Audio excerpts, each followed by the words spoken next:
बिस्मिल्लाहिर्रहमानिर्रहीम।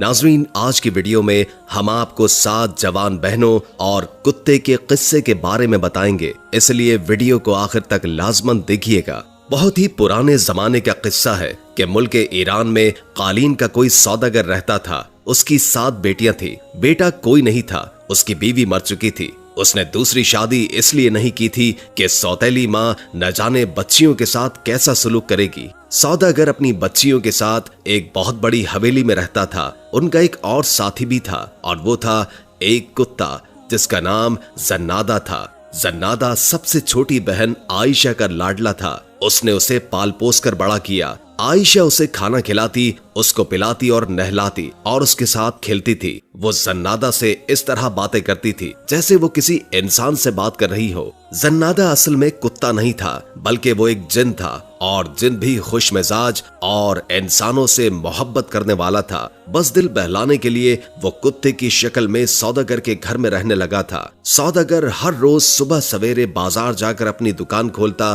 कालीन बाहर निकालता और सजा कर रख देता। दोपहर को खाना खाने के लिए घर आता था और फिर दुकान पर चला जाता और शाम तक दुकान पर ही मसरूफ रहता था। उसकी जिंदगी इसी तरीके से गुजर रही थी। एक रोज दुकान से वापसी पर वो मस्जिद के सामने से गुजर रहा था कि उसे एक आवाज सुनाई दी। ऐ मुसलमानों, खुदा को याद करो, सिर्फ वही भरोसे के काबिल है। ऐ गुनाहगारों, खुदा सब कुछ देखता है, उसी की तारीफ करो। याद रखो कि हज करना हर मालदार मुसलमान पर फर्ज है। आप में से जो भी खुदा का घर देखना चाहता है, रसूल अल्लाह सल्लल्लाहु अलैहि वसल्लम के रोजे की जियारत करना चाहता है, उसको इत्तला दी जाती है कि हाथियों का काफिला इस महीने की 5 तारीख को रवाना होगा। सौदागर ने ये मनादी सुनी तो उसके दिल में ये तमन्ना पैदा हुई कि वो भी हज के लिए जाएगा। उसने पक्का इरादा कर लिया कि वो इस साल मक्के जरूर जाएगा और खुदा के घर में हाजिरी जरूर देगा। वो जल्दी जल्दी घर पहुंचा और बेटियों से कहा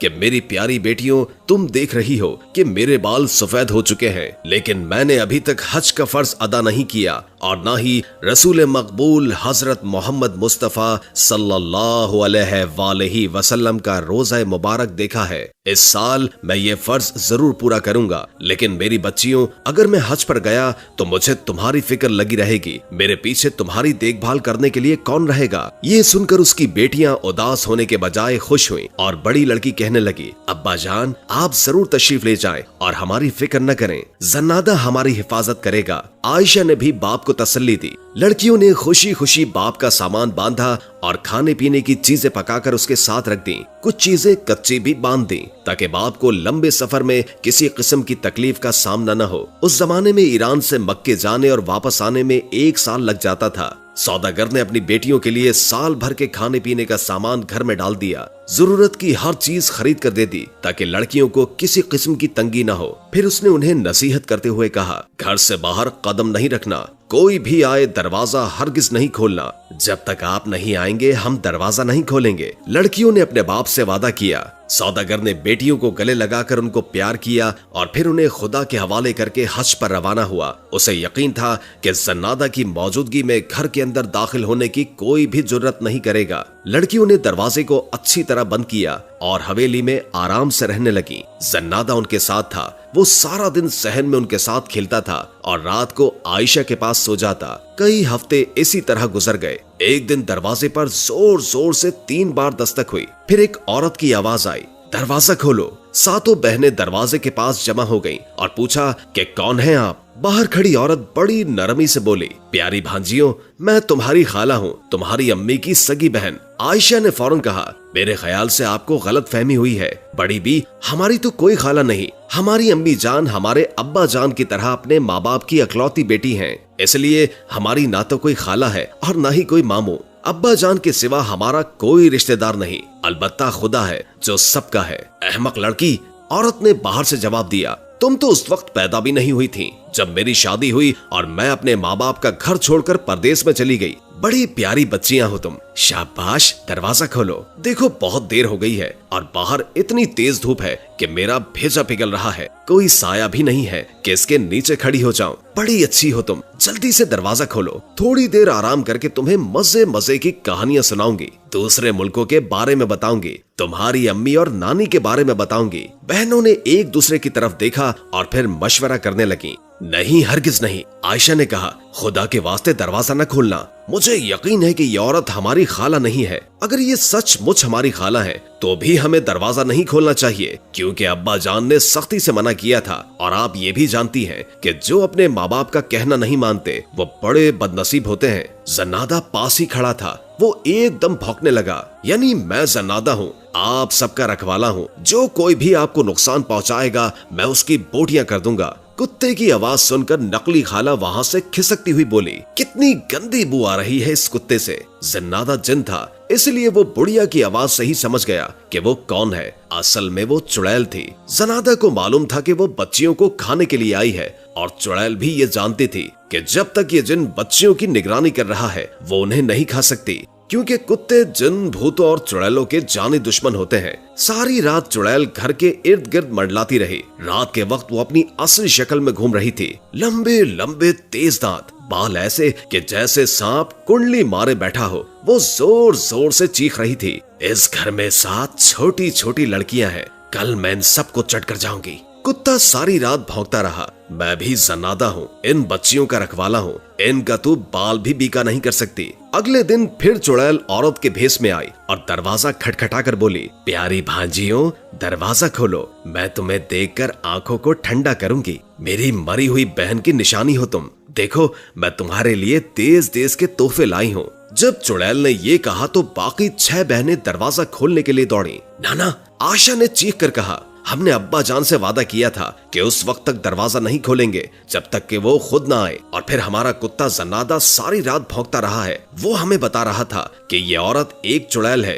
आयशा ने अपनी बहनों को बहुत मना किया, उनको बहुत रोका, लेकिन बहनों ने गुस्से से उसे परे धकेल लिया और बुरा भला कहने लगी, तुम तो बेवकूफ हो, तुम और तुम्हारा कुत्ता दोनों। हमारी खाला आई है और हम दरवाजा न खोलें? वाह, फर्ज करो वो सचमुच की खाला नहीं है तो क्या फर्क पड़ेगा? ऐसी नर्म दिल बुढ़िया हमारा क्या बिगाड़ सकती है? वो हमारे लिए तोहफे लेकर आई है, वो हमें मजे मजे की कहानियां सुनाएगी। आयशा फिर भी न मानी और बहनों का रास्ता रोक कर बोली, नहीं नहीं, मैं दरवाजा नहीं खोलने दूंगी। लेकिन बहनों ने कुछ भी परवाह नहीं की और 2-3 थप्पड़ मारकर उसे परे धकेल दिया और फिर दरवाजे की चौखट खोल दी। खालाजान तशरीफ लाइए। मगर रास्ते में जन्नादा खड़ा था। वो गुस्से के मारे जोर जोर से भौंक रहा था। वो चुड़ैल उसके डर से आगे न बढ़ी और वहीं खड़े खड़े हाथ फैलाकर बोली, बेटी, इस कुत्ते की बदबू से तो दिमाग उड़ता जा रहा है। जब तक इसे जान से नहीं मार दूंगी मैं अंदर नहीं आऊंगी। बड़ी बहनों ने उसी वक्त कुत्ते को पकड़ा और गला घोंटकर मार डाला। आयशा बेचारी बहुत रोई, बहुत चिल्लाई, बहुत मना किया, लेकिन बहनों ने एक भी न सुनी।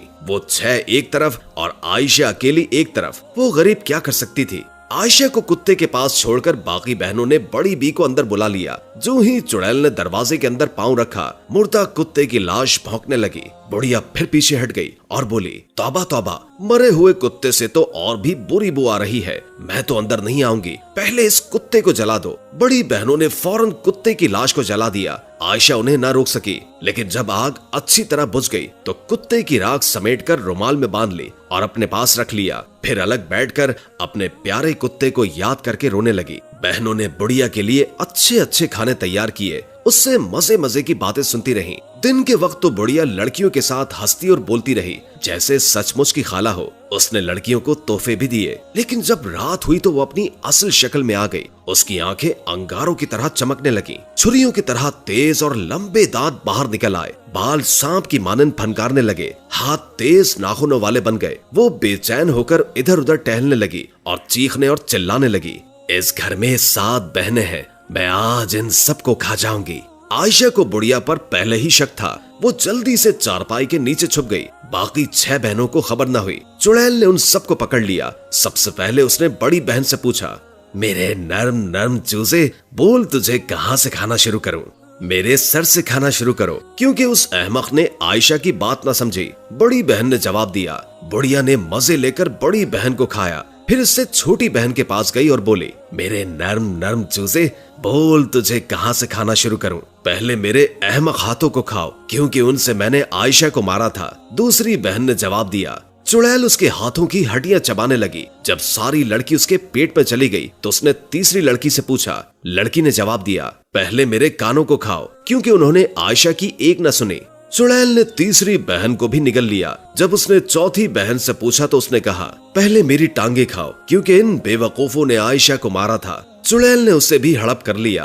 पांचवी बहन ने कहा कि पहले मेरा मुंह खाओ। जब आयशा मुझे दरवाजा खोलने से रोक रही थी तो उसे ये बुरा भला कह रहा था। चुड़ैल ने उसे भी चट कर लिया। अब उसने छठी बहन से पूछा तो वो बोली, पहले मेरी आंखें खाओ। उन्होंने ये नहीं देखा कि आयशा दरवाजा खोलने से क्यों मना कर रही है। चुड़ैल उसको भी हड़प कर गई। अब वो सातवीं बहन की तलाश में इधर उधर देखने लगी। हर कमरे में गई, सहन में ढूंढा। आखिर उसको मालूम हो गया कि आयशा चारपाई के नीचे छुपी हुई है। मुझसे बचकर कहाँ जाएगी? बोल तुझे पहले कहाँ से खाऊं? आयशा मुंह से एक लफ्ज न बोली। उसने चुपके से पोटली निकाली जिसमें जन्नादा की राख थी। उसने पोटली चुड़ैल के मुंह पर दे मारी। ऐसा लगता था जैसे राख का हर जर्रा जन्नादा बन गया और भौंक भौंक कर कह रहा है कि मैं जन्नादा हूँ, इन लड़कियों का रखवाला। जो कोई ने नुकसान पहुंचाएगा मैं उसकी बोटियां नोच लूंगा। चुड़ैल डर के मारे दरवाजे की तरफ भागी। वो चीख रही थी, मुझे जाने दो, मुझे जाने दो, ये कुत्ता मुझे मार डालेगा। लेकिन कुत्ते की राख भौंके जा रही थी। मैं जन्नादा हूँ, मैं जन्नादा हूँ। इन आवाजों ने चुड़ैल के जिस्म में आग लगा दी और वो तड़प तड़प कर मर गई। आयशा चारपाई के नीचे से निकल आई और घर का दरवाजा बंद करके ताला लगा लिया। फिर ये ताला उसने उस दिन खोला जब उसके अब्बा जान हज से वापस आए थे। उम्मीद है कि आज की वीडियो आपको अच्छी लगी होगी। अगर वीडियो अच्छी लगी हो तो लाइक करके हमारे चैनल को सब्सक्राइब कर दें और कमेंट बॉक्स में कमेंट करके अपनी आरा से भी आगाह करें और बेल आइकॉन को क्लिक कर दें ताकि हमारी नई आने वाली वीडियोस का आपको पता चलता रहे। अगर जिंदगी रही तो एक और वीडियो के साथ इंशाअल्लाह हाजिर होंगे। अभी हमें इजाजत दीजिए। अल्लाह हाफिज।